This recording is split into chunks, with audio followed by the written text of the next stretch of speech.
कौशिक भाई, बीजेपी ने नाम सबके सामने रख दिया, इनेलो ने भी दो नाम तय कर दिया, गठबंधन में आपने भी आम आदमी पार्टी की सीट को दे दिया कि हां भाई गठबंधन में हमारी एक सीट यहां से होगी।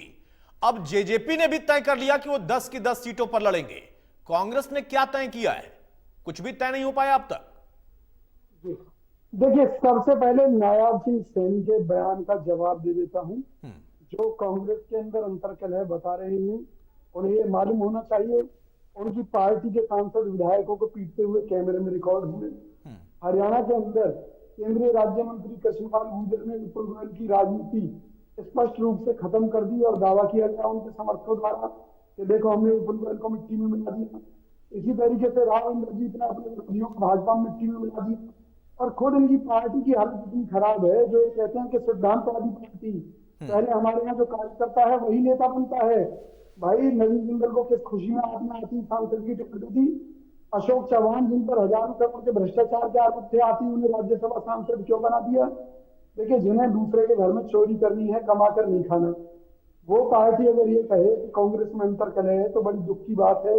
नायब सैनी जी को इस बात के लिए शर्मिंदगी होनी चाहिए कि उनकी पार्टी जिस रास्ते पर चल रही है वो लूटपाट चोरी डकैती वाला मामला बनता है। सीधे सीधे ऑपरेशन लोटस चलाकर, पैसे का लालच देकर, सीबीआईडी का घर दिखाकर, इस तरह के काम की पार्टी को शोभा नहीं देते और समय आने पर जनता इनका जवाब देगी। अब बात कांग्रेस की, अगर कांग्रेस पार्टी दीपेंद्र हुड्डा जी को भी टिकट दे दे और भूपेंद्र हुड्डा जी को भी टिकट दे दे तो आप जैसे इंडिया के भाई और ये बीजेपी के लोग पेट पकड़ पकड़ कर चिल्लाएंगे, कहेंगे देखो जी परिवारवाद है, बाप को भी टिकट दे दी, बेटे को दे दी।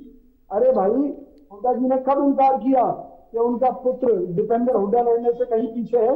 अरे भाई, लड़ेगा दीपेंद्र सिंह हुड्डा, तो डर से थोड़ी ना है किसी पे। और भूपेंद्र सिंह हुड्डा जी ने क्या गलत कह दिया अगर उन्होंने ये कह दिया कि अगर रणदीप सिंह सुरजेवाला जी भी लड़ना चाहें सांसद का चुनाव या शैलजा जी भी लड़ना चाहें तो उनका भी स्वागत है। भाई, राजनीति में इससे बढ़िया मिसाल और क्या होगी कि भूपेंद्र हुड्डा जी सबको साथ लेकर चलते हैं। वो ये चाहते हैं कि जो भी लड़ना चाहता है वो आए मैदान में, कौन मना कर रहा है। और पार्टी हाईकमान के पास लिस्ट गई हुई है, जल्दी ही फाइनल कर देंगे। हमें बहुत सी चीजों पर विचार करना पड़ रहा है। पूरे देश भर में स्थिति यह है कि कई बार कुछ मामले ऐसे हुए हैं कि बीजेपी को जैसे पता चला कि हम फला व्यक्ति को टिकट देने वाले हैं, अपना उम्मीदवार घोषित करने वाले हैं, जैसे नवीन जिंदल को, तो सीबीआईडी का डर दिखाकर ले गए ना अपनी तरफ और उनको टिकट दे दी बीजेपी में। भाई, कहां गए बीजेपी के सिद्धांत? अच्छा विजय भाई ये मानना पड़ेगा कि टैलेंट बहुत है आप में। मेरे सवाल का एक भी जवाब नहीं दिया, बाकी सारे सवालों का जवाब दे दिया आपने।